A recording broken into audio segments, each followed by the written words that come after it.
अनंत कोटि ब्रह्मांड नायक राजा धीराज योगीरा परब्रह्म श्री सच्चिदानंद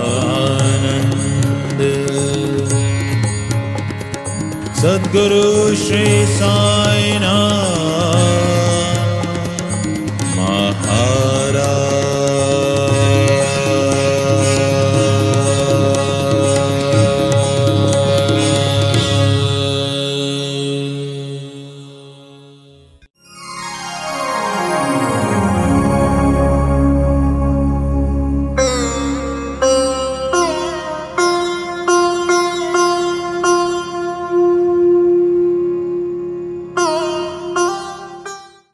तो राम का आगमन जीवन में आवश्यक है, तभी राम मंदिर की स्थापना का साफल्य राम राज्य के रूप में सामने आएगा।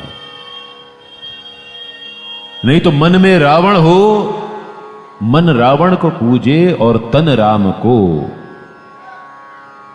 तो ये भ्रांति हमारी शांति में खलल डाल देगी। राम को पूजिए साहब, ऐसा अद्भुत अवतार नहीं मिलेगा, लेकिन उसका एक अंश अपने अंदर उतारने की कोशिश कीजिए। उतार पाए ना उतार पाए, कोशिश तो करिए,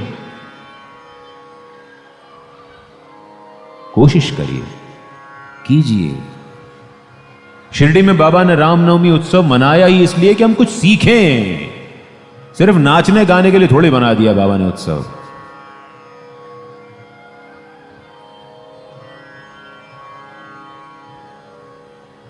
भक्ति का बिंदी धीरज है, वहीं से राम की बात शुरू हुई। हमने बात की बाबा की कृपा से, अनुमति से, कि भक्ति माता, भक्ति महारानी का सिंहासन दीनता है। सदा चरण भक्ति माता के पैरों के नूपुर हैं, सहकार भक्ति माता के हाथ के कंगन हैं, धीरज उनकी बिंदिया है।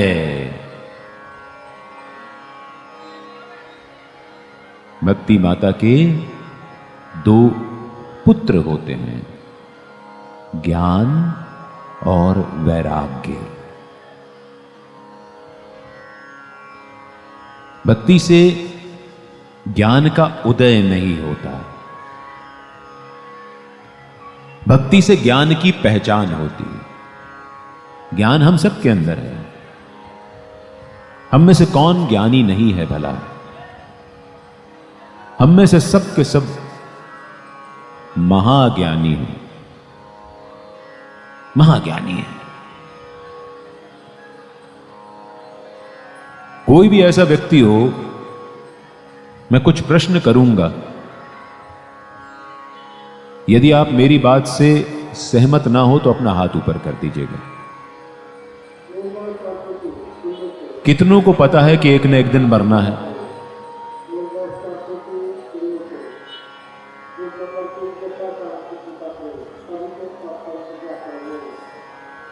देखिए, पत्नी की डांट पड़ जाएगी अगर प्रश्न को सही से नहीं सुनेंगे तो।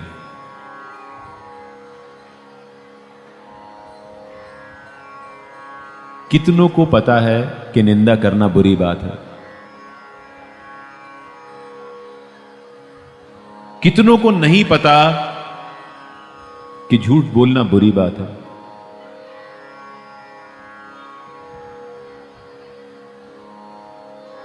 कितने लोग जानते हैं कि चोरी करना अच्छी बात है? हाथ नहीं उठा रहे, जबकि हाथ उठना था इस पे। देखो भाई, एक टीचर हूं मैं तो ऐसे कंफ्यूजिंग प्रश्न ही पूछ सकता हूं। टीचरों की बड़ी बुरी आदत होती है विद्यार्थी को घुमाने की, सीधी बात करते ही नहीं है। कितने लोगों को यह पता है कि बुरे काम का बुरा नतीजा होता है, सबको पता है। लेकिन फिर भी हम सब कुछ करते हैं, सब कुछ करते हैं इस बात से बेखबर या इस बात की अनदेखी करके कि वो देख रहा है। हमारे अच्छे काम को भी देखता है तो बुरे काम को तो जरूर देखता है।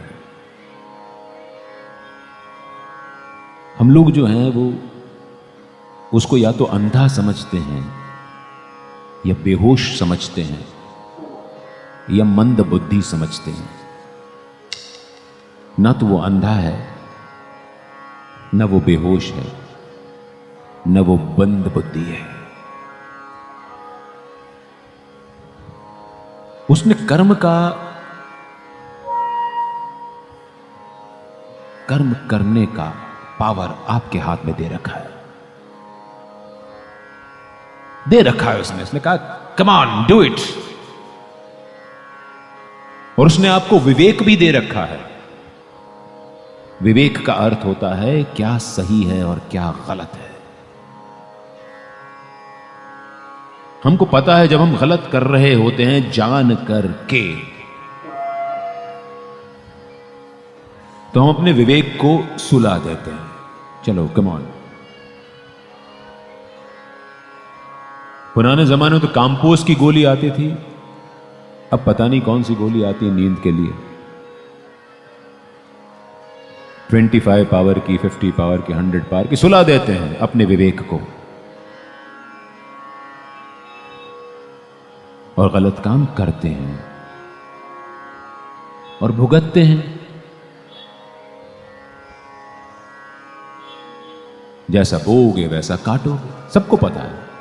लेकिन फिर भी हम करते हैं गलत। तो भक्ति जो है वो ज्ञान को जागृत करती है। वो कैसे करती है? बड़े सुंदर एक इस श्री साईं सच्चरित्र में एक हिस्सा आता है, उसको सुनिए, समझिए और अपने अज्ञान को समझने की कोशिश कीजिए। एक दिन नाना साहब चांदोरकर बाबा के साथ बैठे थे, बुदबुदा रहे थे श्रीमद् भगवत गीता का अध्याय 4 श्लोक 34। तद्विधि प्रणिपातेन परिप्रश्नेन सेवया उपदिक्षन्ति ते ज्ञानम ज्ञानिनः तत्वदर्शिनः। बाबा ने सुना, उन्होंने नाना से कहा, नाना ये तू क्या बुदबुदा रहा है? नाना ने मेरी तरह, जैसे मैंने बड़ी मुश्किल से इसको रटा है, उन्होंने भी रटा था, तो उन्होंने फिर एक रटंतु तोते की तरह उसको दोहरा दिया। अब जिसका संस्कृत में हाथ तंग हो उसको रटना तो पड़ेगा ना। और यहां इस गादी पर बैठ करके झूठ तो मैं बोल नहीं सकता, सच्ची बात बोलते हैं। लेकिन फिर यह बात भी है कि तुम तो आम खाओ, पेड़ गिनने से क्या मतलब है। अब कथा बोलने वाले ने रट लिया है तो रट लिया, आप तो उससे जो मिलेगा उसको ग्रहण करो।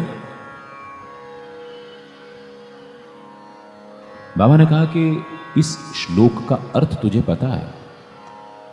अब नाना साहब चांदोरकर के मन में भाव कि बाबा संस्कृत के बारे में क्या जाने, ये उर्दू मिश्रित खानदेशी बोलने वाला, टूटी फूटी मराठी बोलने वाला, मुसलमान से कपड़े पहनने वाला, फकीरों की सी हरकत करने वाला ये फकीर, इसको संस्कृत से क्या निस्बत, क्या लेना देना?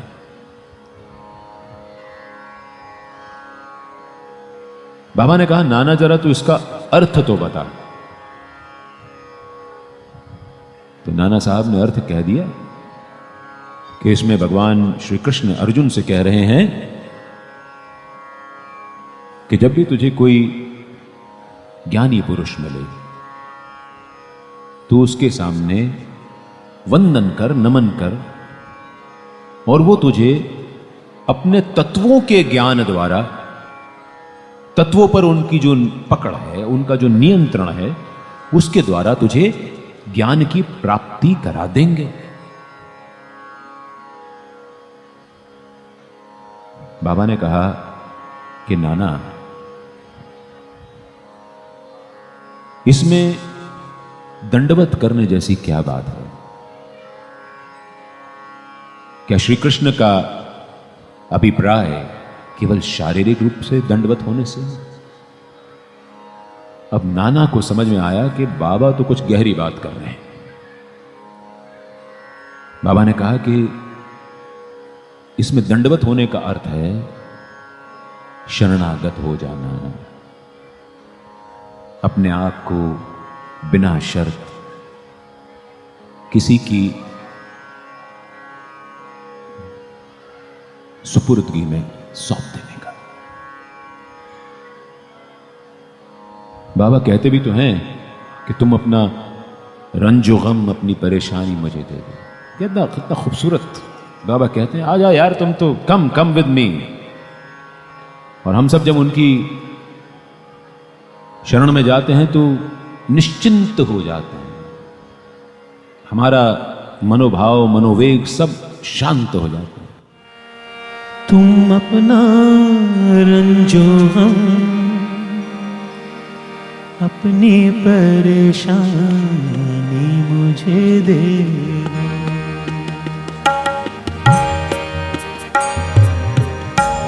तुम अपना रंजो हम, अपनी परेशानी मुझे दे। तुम्हें गम की कसम, इस दिल की वीरानी मुझे दे दो। तुम अपना रंजो हम, अपनी परेशानी मुझे दे।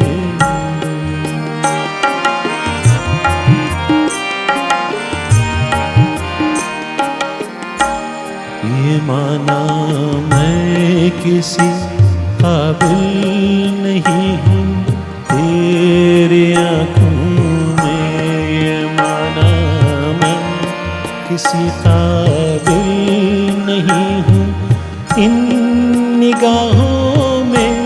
क्या बुरा है अगर ये दुख, ये हैरानी मुझे दे दो। क्या बुरा है अगर ये दुख, ये हैरानी मुझे दे दो।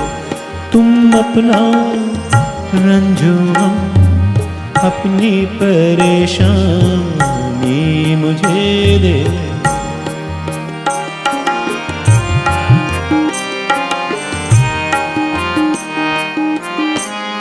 मैं देखूं तो सही दुनिया तुम्हें कैसे सताती है। मैं देखूं तो सही दुनिया तुम्हें कैसे सताती है। थोड़े दिन के लिए अपनी परेशानी मुझे दे दो। थोड़े दिन के लिए अपनी परेशानी मुझे दे दो। तुम अपना रंजो गम, अपनी परेशानी मुझे दे दो, मुझे दे दो।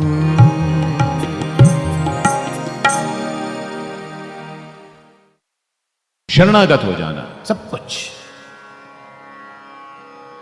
हम लोग कहते हैं ना कि हमने अपना सर्वस्व अर्पण कर दिया। सर्वस्व का अर्थ समझते हैं?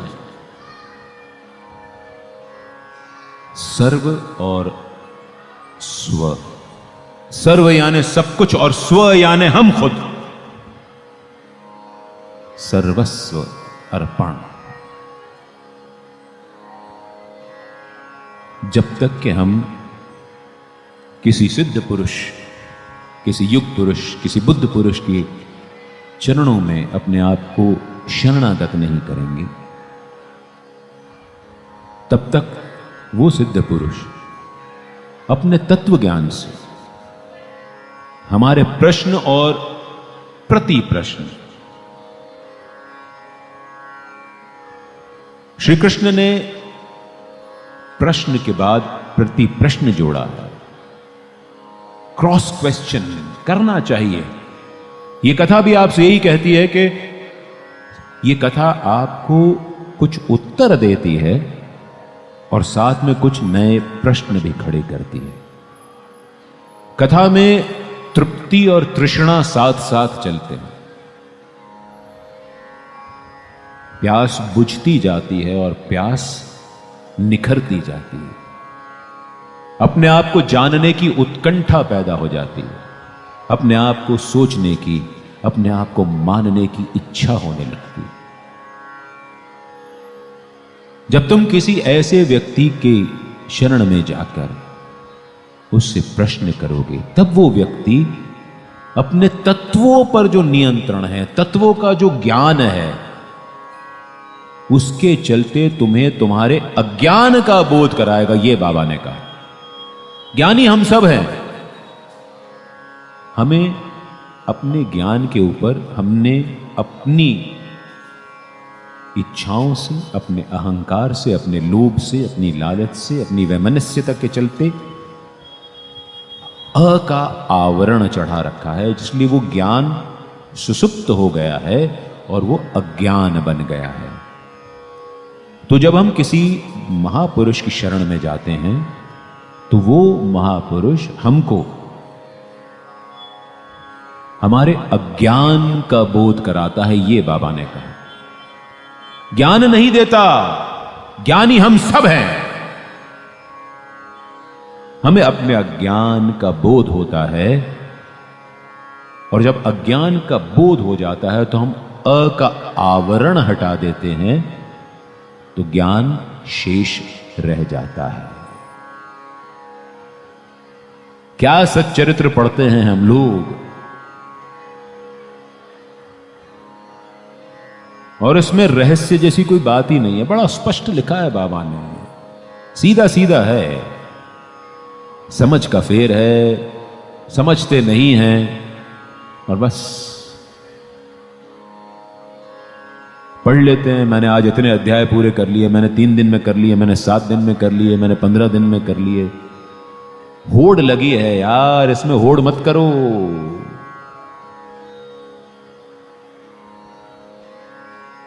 एक शब्द बहुत है। 56 भोग की प्रसाद की थाली है जो बाबा ने रख दी है, उसमें से एक ग्रास खाओ। पूरे 56 भोग नहीं खा पाओगे इकट्ठे एक बार में, खाओगे तो बदहजमी हो जाएगी, एसिडिटी हो जाएगी, और फिर 56 भोग खा करके कथा में आओगे तो आंख बंद करके यूं होते रहोगे, क्योंकि पूरी शरीर की जो शक्ति है वो पाचन तंत्र खींच लेता है खाना पचाने में। और उसमें भी कोई मूली के पराठे खा के आए और आपके पड़ोस में बैठ जाए, अरे बाप रे, बैठना दूभर हो जाएगा। तो एक निवाला खाइए, एक ग्रास खाइए, पचाइए, जितना हमसे पच सके उतना पचाइए, उतना पढ़िए ना।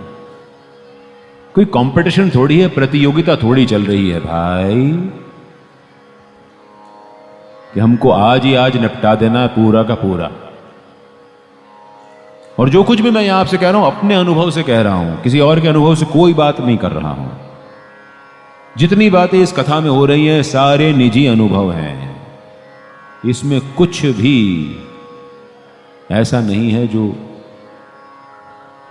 इस पर ना गुजरा हो, और सब पर गुजरा है। जी जी बिल्कुल, ये कथा हमसे बात करती है, हमको अंदर झांकने पर मजबूर करती है। ये रहस्य और कहीं छिपा, हमारे अंदर छिपा है और इसको कोई और उजागर कर भी नहीं सकता। यदि बाबा की लीलाओं को हमको समझना है तो हमें अपने अंदर जाना पड़ेगा, अपने अंदर उतरना पड़ेगा। कोई ऐसा हमको बाहर से ये ज्ञान विज्ञान नहीं दे सकते। तो ज्ञान और वैराग्य, ये दो पुत्र हैं भक्ति माता के। वैराग्य, अब अधिकांश कथावाचक आपने सुना ही होगा, बहुत सारे लोग हैं वो अधिकांश कथावाचक आपसे कहते हैं सब मोह माया है, छोड़ दो, मोह माया मत पढ़ो। छोड़ ही नहीं सकते आप कभी। छोड़ सकते हो? थोड़ी देर कथा में बैठोगे तो वैराग्य उत्पन्न हो जाएगा, 2-5 सेकंड 10 सेकंड के लिए। पहले जैसे श्मशान जाते थे, और जब हमारे जमाने में मोबाइल नहीं होते थे, श्मशान जाते थे तो थोड़ा अंदर सोचते थे, क्या कितनी नाहक जिंदगी जी है, अंत तो यही होना है। थोड़ी देर का श्मशान वैराग्य रहता था, फिर बाहर आ गए तो वैराग्य खत्म। और अब तो जब से मोबाइल आया है तब से बेचारा मुर्दा वहां जल रहा होता है और हम लोग यहां पर रील देख रहे होते हैं, व्हाट्सएप को रिप्लाई कर रहे होते हैं, सेल्स का स्टेटमेंट आया है उसको देख रहे होते हैं, इंस्ट्रक्शंस अपनी टीम को भेज रहे होते हैं। तो श्मशान वैराग्य भी अब श्मशान में नहीं होता। लेकिन जब जीवन में कोई ऐसा घटित होता है जो हमको अंदर तक झकझोर देता है, तब वैराग्य उत्पन्न होता है। और बाबा ने तो बड़ा सुंदर काम कर दिया कि वैराग को तो वैराग रहने ही नहीं दिया। उन्होंने कहा यार तुम तो साधारण गृहस्थ जीवन जियो, मस्त रहो और कोई ढकोसलेबाजी मत करो। साधारण गृहस्थ जीते जीते वैराग्य को बाबा ने कर दिया अनासक्त हो जाओ, विरक्त मत हो। दो एक्सट्रीम्स होते हैं, एक आसक्ति होती है, एक विरक्ति होती है। आसक्त हम लोग होते हैं, विरक्त होना चाहते हैं लेकिन विरक्त हो नहीं पाते। तो अनासक्त होना है। आप सब काम करिए, अपनी पूरी गृहस्थी बनाइए, सब कुछ बनाइए, बहुत सुंदर महल बनाइए, लेकिन जब वो आपसे छूट जाए या आपको उसको छोड़ना पड़े तो आपके मन में उसको लेकर के दुख उत्पन्न ना हो, ये अनासक्ति है। किसी ने महात्मा गांधी से पूछा कि श्रीमद् भगवत गीता को यदि आपको परिभाषित करना हो तो आप क्या कहेंगे? तो महात्मा गांधी ने कहा कि मेरे लिए श्रीमद् भगवत गीता अनासक्ति योग है।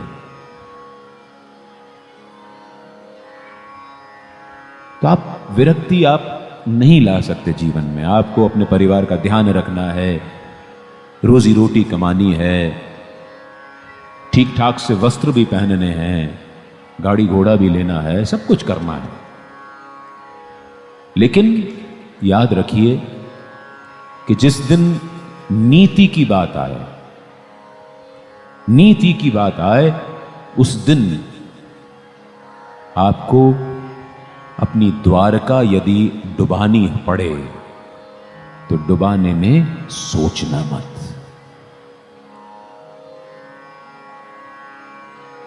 भगवान श्री कृष्ण ने नीति की बात पे द्वारका को जलमग्न कर दिया था।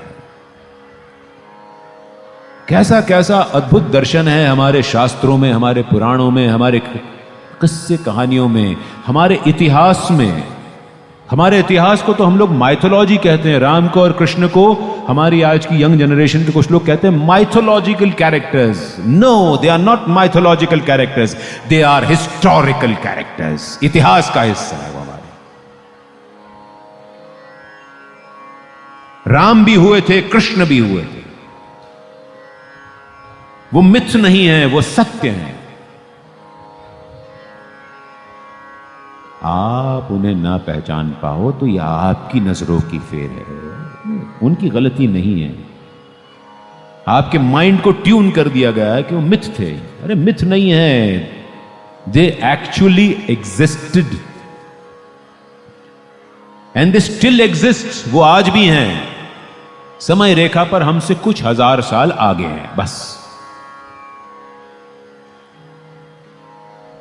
और इसीलिए जब हम कहते हैं कि बाबा हमारी बात जल्दी सुनते हैं, फिजिक्स के मापदंडों के अनुसार समय रेखा पर बाबा हमसे अभी कोई 108 साल आगे गए हैं, तो इसलिए हमारी बात, हमारा मनोभाव उन तक जल्दी पहुंचता है और वो जल्दी रिस्पॉन्ड करते हैं।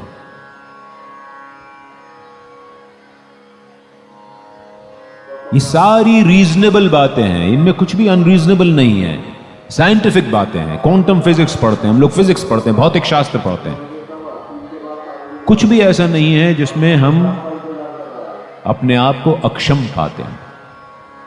सोचना पड़ता है। तो आप बैरागी मत बनिए, आप अनासक्त रहिए।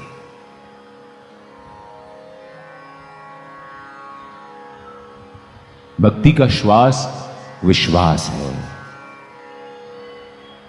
भक्ति सांस लेती है तो विश्वास से लेती है।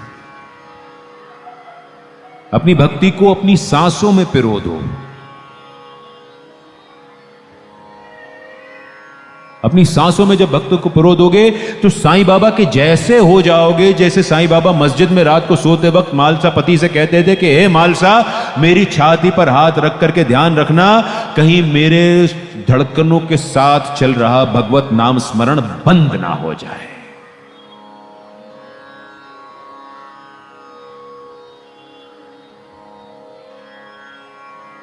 यह भक्ति का श्वास है।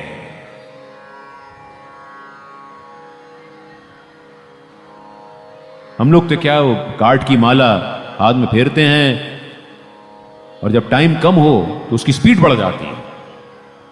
ग्रॉपरी, जैसे मोटरसाइकिल और कार चलती है ग्रॉपी सर्किट में, जूम जूम, वैसे ही खट खट खट खट खट खट खट खट खट खट खट। अरे मत करो माला, क्यों कर रहे हो? सांसों की माला पे नाम रखो ना साईं का, क्या जरूरत है? मालसा ध्यान रखना, मेरी सांसों के साथ चल रहा भगवत नाम स्मरण बंद ना हो जाए। सांसों की माला पे सुमिरू मैं साईं नाम।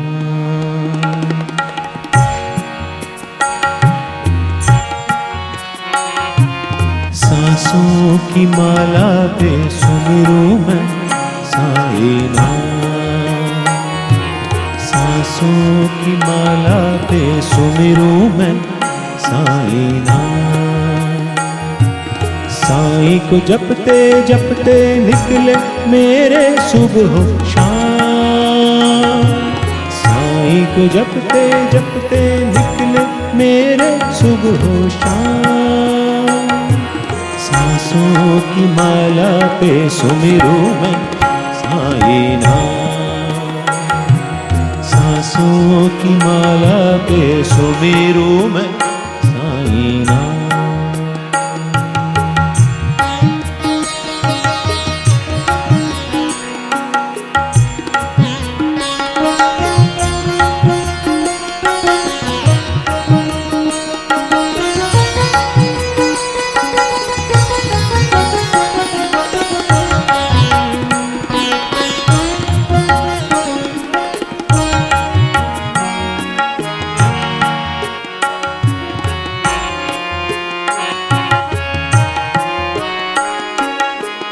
साईं भरोसे छोड़ी मैंने अपनी जीवन नाव।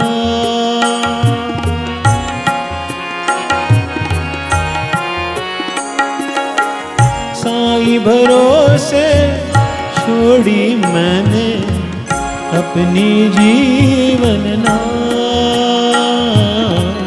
अपनी जीवन नाव। मेरी नैया चाहे डूबे चाहे उतरे पार। मेरी नैया चाहे डूबे चाहे पुत्र पार, सांसों की माला पे, सांसों की माला पे सुमेरू मैं साईं नाम।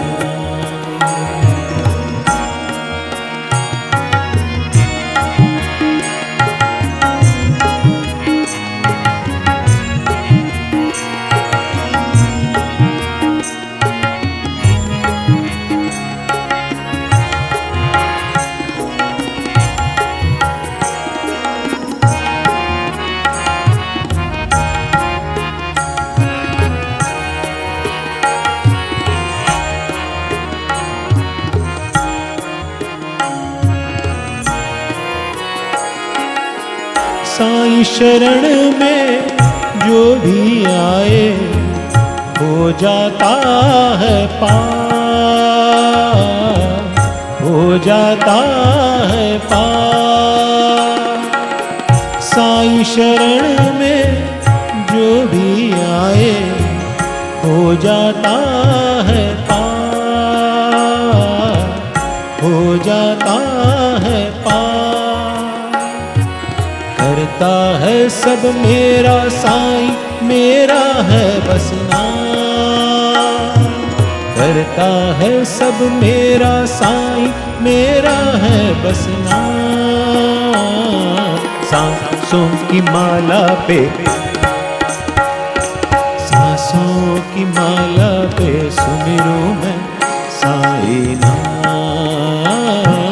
सांसों की माला पे सुमिरू मैं साईं नाम। साईं को जपते जपते निकले मेरे सुबह शाम। साईं को जपते जपते निकले मेरे सुबह शाम। सांसों की माला पे, सांसों की माला पे सुमिरू मैं साईं नाम। सांसों की माला पे सुमिरू मैं साईं नाम।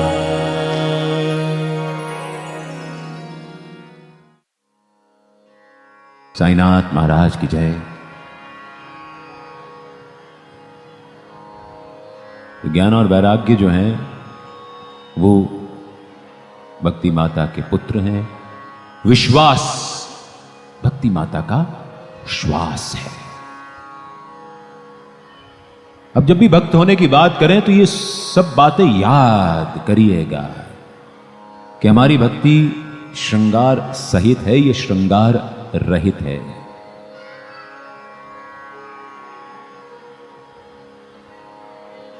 और भक्ति का स्वामी, भक्ति का नाथ भगवान।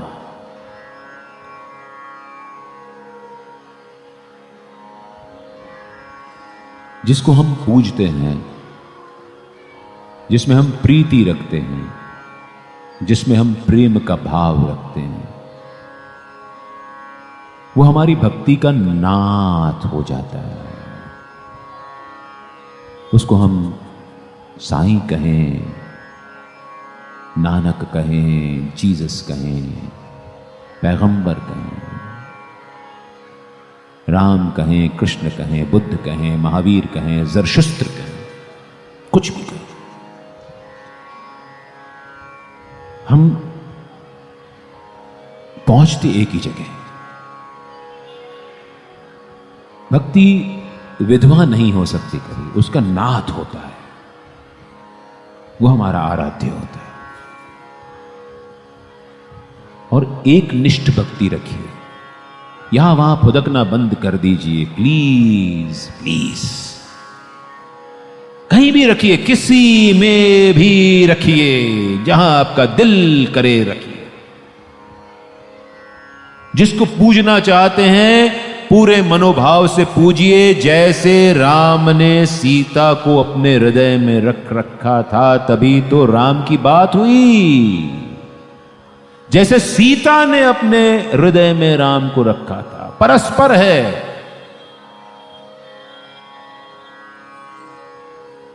परस्पर होता है। भक्त और भगवान का संबंध परस्पर होता है।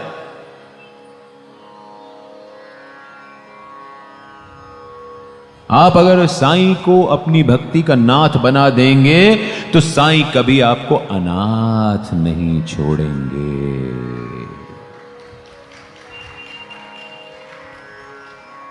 किसी को बना दीजिए आप, साईं में विश्वास रखते हैं, करिए ना। कोई ये कहे कि वो चांद मियां थे, मुसलमान थे, फलाना थे, दिमाग थे, अरे कुछ भी बोले, जिसको जो बोलना है बोले यार, क्या फर्क पड़ता है। कोई कुछ भी बोले, बोलने वाले की जुबान पकड़ी नहीं जा सकती। अब साईं बाबा मांस मच्छी खाते थे, ऐसा सच्चरित्र में लिखा है, ठीक है ना, स्वीकार करो। नहीं स्वीकार करते तो मत आओ, बात खत्म। सिंपल बात रखो जीवन में।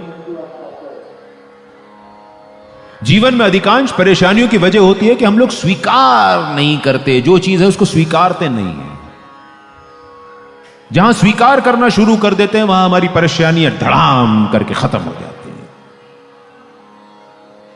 परिस्थितियां बुरी हैं, मान लो परिस्थितियां बुरी हैं। जिस दिन मान जाओगे उस दिन तर जाओगे।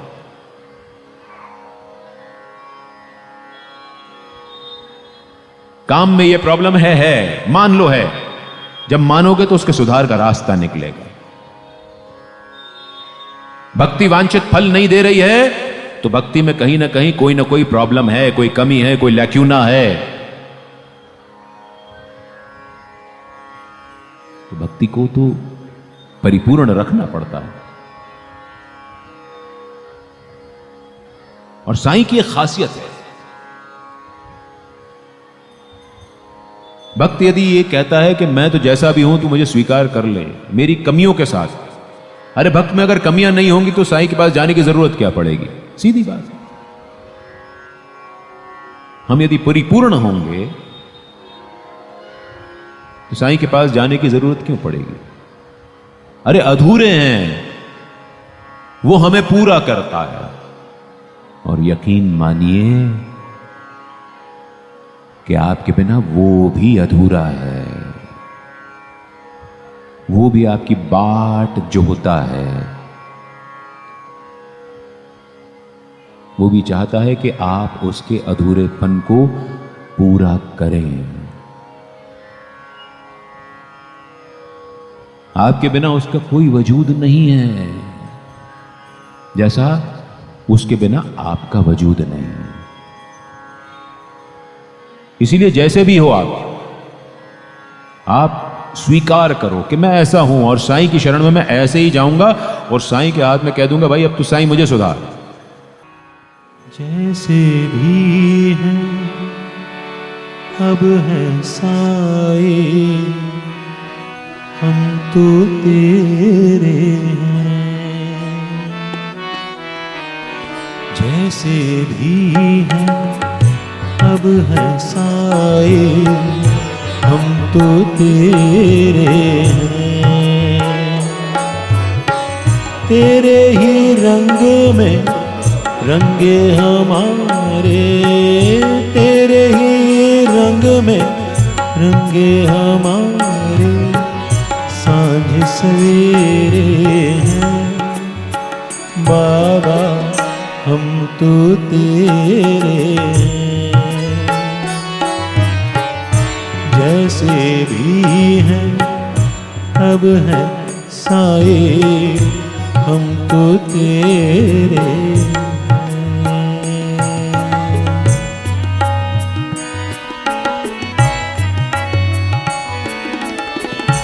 हमसे बेहतर कोई नहीं जानता कि हमारे अंदर कमियां क्या है। उन कमियों को चांदी की तश्तरी में, तांबे की तश्तरी में, प्लास्टिक की प्लेट में, थर्मोकोल की प्लेट में और कुछ नहीं हो तो अपने हाथों की अंजुली में लेकर के चलो कि साईं ये कमियां, ये कमजोरियां मैं तेरी चरण में समर्पित करने आया हूं।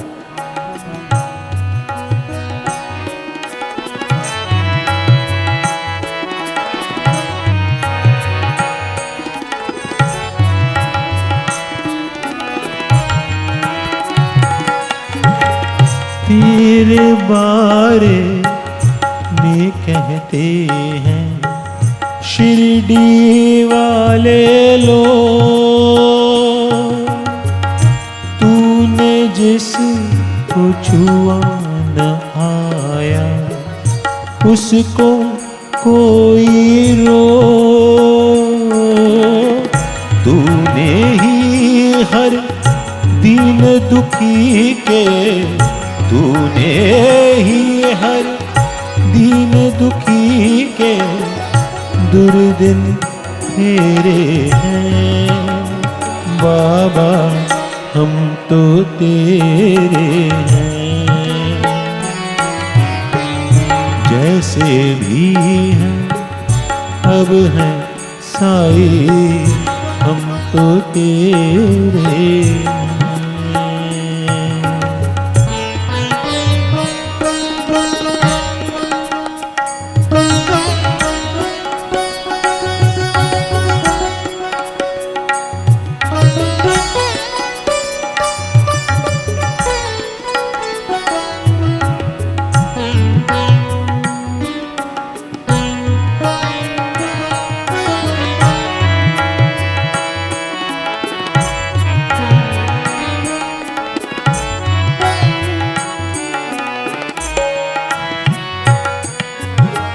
दूर दूर से लोग हजारों आते तेरे द्वार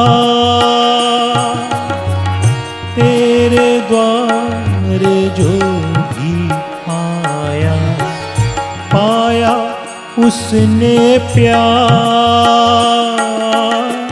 तेरा दर वो जहाँ से कोसों, तेरा दर वो जहाँ से कोसों दूर अंधेरे हैं।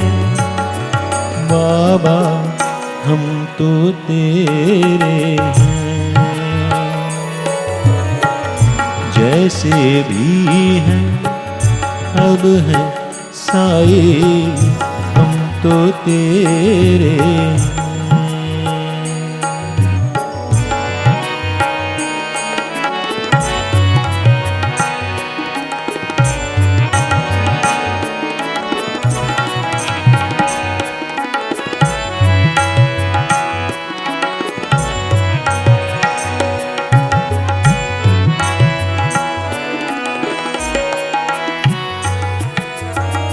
जहाँ जहाँ हो पूजा तेरी, वहाँ न दुख का काम।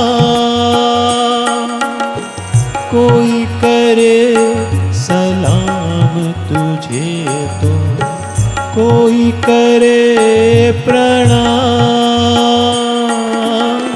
उसको हर पल सुख जो तेरी, उसको हर पल सुख जो तेरी माला फेरे हैं। बाबा हम तो तेरे हैं,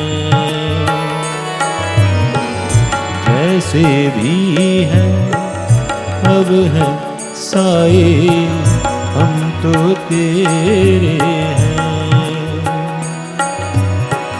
जैसे भी हैं अब हैं साए, हम तो तेरे हैं। तेरे ही रंग में रंगे हमारे, तेरे ही रंग में रंगे हमारे, सांझ सवेरे हैं। बाबा हम तो तेरे हैं, जैसे भी हैं अब हैं साए, हम तो तेरे हैं, हम तो तेरे हैं, हम तो तेरे।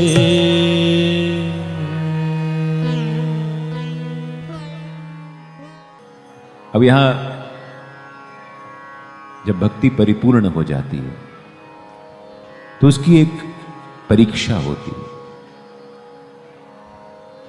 और परीक्षा होती है, और तब मन में यह एहसास उठ जाता है, मन में यह एहसास जाग जाता है कि करने वाला कोई और है, हम तो सिर्फ नाम कमा रहे होते हैं। हमारे सारे काम आसानी से, सरलता से, तरलता से होने लगते हैं, और हम अपने आप को हतप्रभ कर देते हैं, अचंभित कर देते हैं। पतवार के बिना ही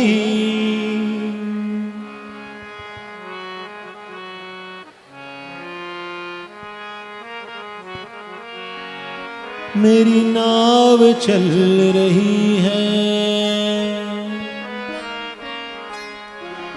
हैरान है ज़माना,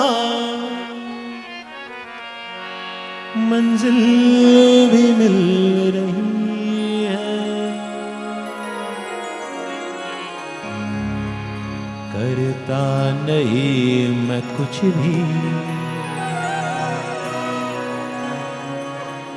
करता नहीं मैं कुछ भी, सब काम हो रहा है मेरा आपकी कृपा से, सब काम हो रहा है मेरा आपकी कृपा से, सब काम हो रहा है। करते हो तुम ओ साईं, करते हो तुम ओ बाबा, मेरा नाम हो रहा है मेरा आपकी कृपा से, सब काम हो रहा है मेरा आपकी कृपा से, सब काम हो रहा है।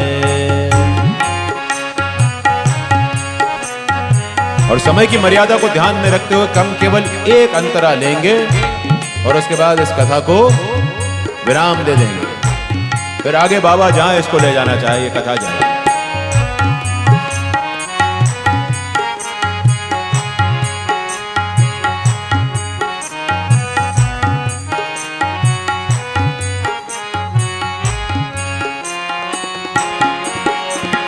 मुझे हर कदम कदम पर तूने दिया सहारा, मुझे हर कदम कदम पर साईं तूने दिया सहारा, मुझे हर कदम कदम पर तूने दिया सहारा, मुझे हर कदम कदम पर तूने दिया सहारा, मेरी जिंदगी बदल दी तूने करके एक इशारा, मेरी जिंदगी बदल दी तूने करके एक इशारा।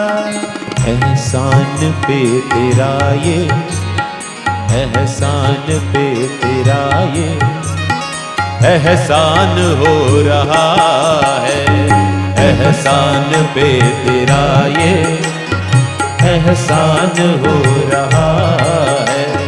करते हो तुम साईं, करते हो तुम बाबा, मेरा नाम हो रहा है मेरा आपकी कृपा से, मेरा आपकी कृपा से, मेरा आपकी कृपा से सब काम हो रहा है, मेरा आपकी कृपा से सब काम हो रहा है, सब काम हो रहा है, सब काम हो रहा है।